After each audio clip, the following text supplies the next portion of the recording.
मिल सके। बहुत बहुत धन्यवाद। Shri Anubhav Mohanty ji. Sir thank you so much sir. Sir आखिरी बार जब हमारे देश में सीजीएचएस का रेट स्लैब का रिवीजन हुआ था वो था सर वर्ष 2014। और सर उस साल रिवीजन के वक्त में, रिवीजन के बाद सर फॉर इंडोर कंसल्टेशन 300 रुपये हुए थे मंजूर, और फॉर आउटडोर कंसल्टेशन 150 रुपये सर। लेकिन sir not just for the consultations but also for the rates of popular procedures ये भी बहुत ही कम सर, वेरी वेरी लो है sir. For a normal delivery, एक बच्चे की जब डिलीवरी होती है सर, तब सर सिर्फ 9,200 रुपये दिए जाते हैं to national accreditation board for hospitals and health care providers under CGHS, which includes all the services of the hospitals as well.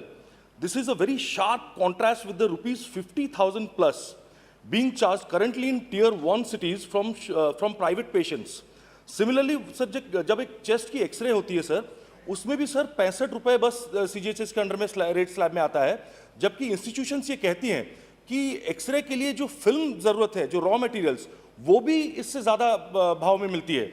Sir even doctors from all over India ये लोग भी कब से डिमांड कर रहे हैं कि नहीं इसका रिवीजन हो सीजीएचएस के अंडर में जो भी रेट स्लैब्स है। And sir with due respect to all those doctors, there are few more doctors, few other doctors also, especially few super specialists, with due respect to them, have been refusing to provide services under CGHS due to low rates. This makes it further difficult for hospitals to keep confirming to provide services towards patients because the services are getting hampered. So delay in release of money, of funds from the central government under the CGHS scheme, ये बहुत ही ज़्यादा दिक्कत कर रहा है, क्योंकि sir private hospitals CGHS card holders beneficiaries को entertain करने के लिए तैयार ही नहीं है।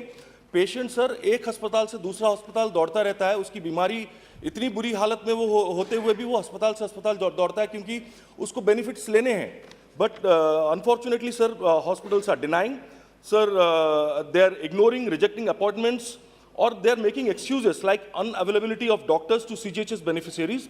In fact, CGHS beneficiary is seen with biased eye by them, like he or she is a beggar and can't be charged huge money. I hope with the increase in treatment rates, hospital will treat them without any disparity as well. It should be mandatory for all the hospitals, sir, in India. Sir, I'll finish, sir. It should be mandatory for all the hospitals in India to empanel themselves under CGHS. And I also suggest us to set up a dedicated 24/7 panel hospital complaint cell to look into the matters of dispute between the patients and the panel hospitals. This will help in strengthening the quality of the services of the paid hospitals, sir. Sir air India के जो staffs है sir, जब अभी तो privatised हो गया, पर इससे पहले जो एयर इंडिया के जो स्टाफ्स थे, जो रिटायर्ड स्टाफ्स, सर उनको भी सीजीएचएस के अंडर में इंक्लूड नहीं किया गया है। ऐसे कई सेक्टर्स हैं। I request you to kindly look into this matter as early as possible. Thank you, sir, for giving a chance to speak in